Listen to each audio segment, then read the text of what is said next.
Allahabad high court के जज शेखर कुमार यादव को लेकर 3 बड़ी खबरें हैं।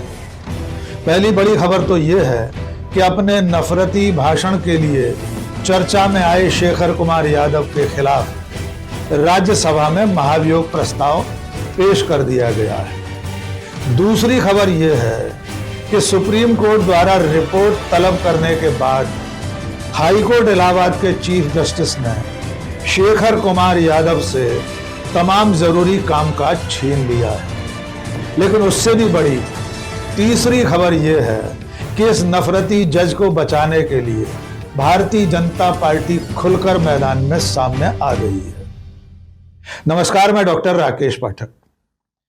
दोस्तों, शेखर कुमार यादव के नफरती भाषण के बारे में आपको सब कुछ मालूम है।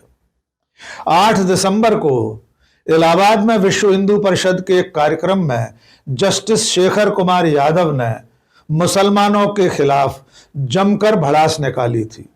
उन्होंने मुसलमानों को कठमुल्ला कहा था। उन्होंने ये दावा किया था कि यह देश हिंदुस्तान है, ये बहुसंख्यकों की मर्जी से चलेगा। यहां तक कि उन्होंने मुसलमानों के बच्चों को भी नहीं बख्शा था। उनके इस भाषण के बाद देश भर में तीखी प्रतिक्रिया हुई थी और विपक्ष के सांसदों ने उनके खिलाफ महाभियोग प्रस्ताव लाने का ऐलान किया था। आज शुक्रवार को विपक्ष की ओर से कपिल सिब्बल, दिग्विजय सिंह, विवेक तनखा, केटीएस तुलसी, पी विल्सन, जॉन ब्रूटास वगैरह ने मिलकर अविश्वास प्रस्ताव का मसौदा राज्यसभा के सचिवालय में पेश कर दिया है। इस पर 55 सांसदों के दस्तखत हैं, जो कांग्रेस, समाजवादी पार्टी और विपक्ष के तमाम दलों से है। इस प्रस्ताव के बाद अब राज्यसभा के सभापति एक कमेटी बनाएंगे और वो कमेटी लगाए गए आरोपों की जांच करेगी। उसके बाद आगे ये सदन में लाया जाएगा। अब महाभियोग की प्रक्रिया के बारे में बाद में बात करेंगे, लेकिन कपिल सिब्बल ने महाभियोग का प्रस्ताव रखने के बाद क्या कहा है, उनकी जुबानी सुन लेते हैं। 10:45 पे सेक्रेटरी जनरल राज्यसभा को एक नोटिस दिया है for the impeachment of justice Shekhar Kumar Yadav, जज of the Allahabad high court. उन्होंने 9 दिसंबर को अभी 2024 में हाई कोर्ट के प्रेमिसेस में एक भड़काऊ भाषण दिया। आपको मालूम है कि कोई भी जज जब उसकी नियुक्ति होती है तो वो संविधान की रक्षा का शपथ लेता है, और जो जज संविधान की रक्षा का शपथ लेने के बाद संविधान का ही आक्रमण करे और उस शपथ को नजरअंदाज कर दे, तो हमारा मानना है कि उस जज को उस पद पे बैठने की इजाजत नहीं होनी चाहिए और उसको बर्खास्त करना चाहिए। इसी संदर्भ में हमने धारा 2017, article 2171B, article 218, article 124(4), article 124(5) of the constitution के अंतर्गत हमने ये मोशन मूव किया है for the removal of the जज। और जो उन्होंने कहा है पब्लिकली, और वो भी हाई कोर्ट के प्रेमिसेस में, मैं समझता हूं कि कोई इस देश में कोई राजनीतिक नेता भी होता वो भी ऐसी बात नहीं करता। तो ये कोई राजनीतिक मामला नहीं है, ये संविधान की रक्षा का मामला है, इंडिपेंडेंस ऑफ जुडिशरी का मामला है। तो मैं प्रधानमंत्री जी से, गृह मंत्री जी से और जो सत्ता पक्ष में बैठे हुए लोग हैं उनसे आग्रह करूंगा कि हमारे साथ वो आएं और संविधान की रक्षा करें और इंडिपेंडेंस ऑफ जुडिशरी की रक्षा करें। और अगर वो ऐसा नहीं करते, हमारे साथ नहीं आते, तो फिर देश को पता लग जाना चाहिए कि किस तरफ वो हैं और किस तरफ हम हैं। ये बड़ी जरूरी बात है, क्योंकि इसमें कोई राजनीति की बात नहीं है। आप भी जानते हो, इस देश का कोई नागरिक नहीं चाहता कि हमारे जज हों, हाई कोर्ट के जज हों, सुप्रीम कोर्ट के जज हों, वो एक तरफिया एक तरफिया ऐसी बात करें कि संविधान का रोज के रोज उल्लंघन हो। कोई नहीं चाहेगा, सभी चाहते हैं कि इंडिपेंडेंस ऑफ जुडिशरी हो और निष्पक्ष तरीके से फैसले हों। और अगर जज यही कह दे कि कोई ऐसी कम्युनिटीज हैं, हाँ, और ऐसी बातें उस कम्युनिटी के बारे में कहे जो मैं समझता हूं कोई राजनीतिक नेता भी नहीं कहेगा, तो उस जज को फिर वहां उस पद पे रहने का हक नहीं है। इसी 1 मिनट 2 मिनट इसी संदर्भ में हम चाहेंगे कि सुप्रीम कोर्ट भी आदेश दे कि ऐसे जज को उस पद पे बैठना नहीं चाहिए, और जब तक ये इस मोशन का फैसला नहीं होता तो उसको कोई काम असाइन नहीं होना चाहिए, कोई काम देना नहीं चाहिए। Chief justice of Andhra Pradesh chief Allahabad का ये निर्णय होना चाहिए। ये हमारी आग्रह रहेगी सुप्रीम कोर्ट में भी। तो इन्हीं शब्दों के साथ मैं अपनी बात खत्म करता हूं। तो विपक्ष जस्टिस शेखर कुमार यादव के खिलाफ जो महाभियोग प्रस्ताव लाया है, अब उस पर राज्यसभा के सभापति क्या कदम उठाते हैं, ये आने वाले दिनों में सामने आएगा। इस बीच में दूसरी बड़ी खबर यह है कि सुप्रीम कोर्ट ने हाई कोर्ट इलाहाबाद से जस्टिस शेखर कुमार यादव के भाषण पर रिपोर्ट तलब की थी। सुप्रीम कोर्ट के रिपोर्ट तलब करने के बाद chief justice high court Allahabad ने रोस्टर बदल दिया है, यानी शेखर कुमार यादव से उनका महत्वपूर्ण कामकाज छीन लिया गया है। अब तक वे क्रिमिनल और रेप जैसे केसों की सुनवाई करते थे, लेकिन अब 16 दिसंबर के बाद वे सिर्फ सिविल मामलों की सुनवाई करेंगे, वो भी फर्स्ट अपील वाले।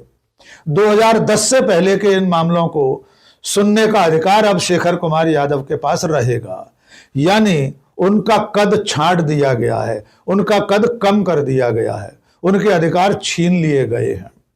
लेकिन इन दोनों खबरों से ज्यादा बड़ी खबर यह है कि जिस महाभियोग प्रस्ताव के जरिए विपक्ष शेखर कुमार यादव को उनकी कुर्सी से हटाना चाहता है, जज के पद से उनको बर्खास्त कराना चाहता है, उन शेखर कुमार यादव के पक्ष में भारतीय जनता पार्टी उतर आई है।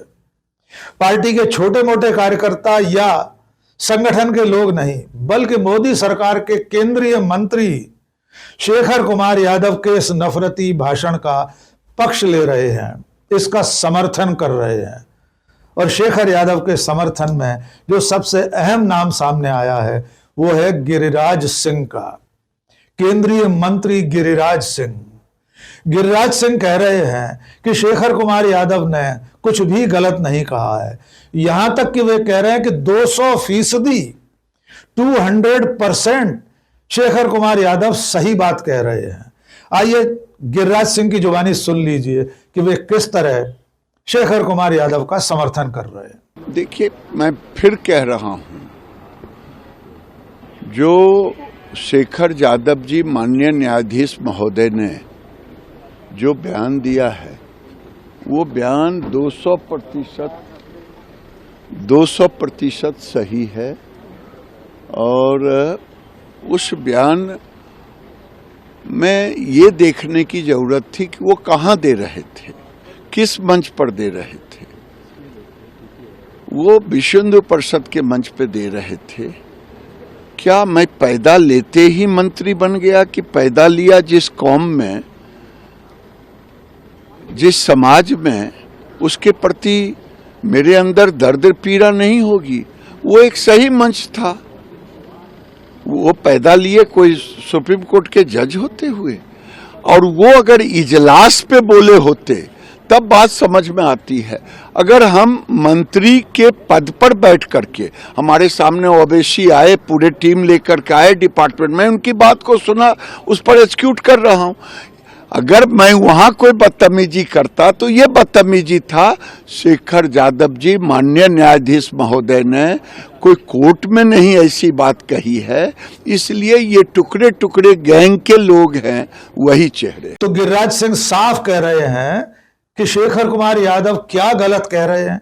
वे जिस मंच से बोल रहे हैं, यानी विश्व हिंदू परिषद के मंच से बोल रहे हैं, वे जन्मना हिंदू हैं, इसलिए वे ऐसी बात करेंगे। वे अपनी आसंदी से तो ऐसा कुछ कह नहीं रहे थे। यानी कि महाभियोग प्रस्ताव जब सदन में आएगा तब भारतीय जनता पार्टी उस प्रस्ताव के विरोध में ही रहेगी अगर प्रस्ताव सदन में चर्चा के लिए आया तो। लेकिन गिरिराज सिंह अकेले नहीं हैं, एक और व्यक्ति हैं, उत्तर प्रदेश विधानसभा में विधायक शलभ मणि त्रिपाठी भी शेखर कुमार यादव के बयान के पक्ष में बाकायदा ट्वीट करके उनका समर्थन कर रहे हैं। ऐसे और बहुत सारे लोग हैं जो धीरे धीरे करके शेखर कुमार यादव और उनके नफरती भाषण का पक्ष ले रहे हैं। आइए अब आपको महाभियोग की प्रक्रिया के बारे में संक्षेप में बता देते हैं।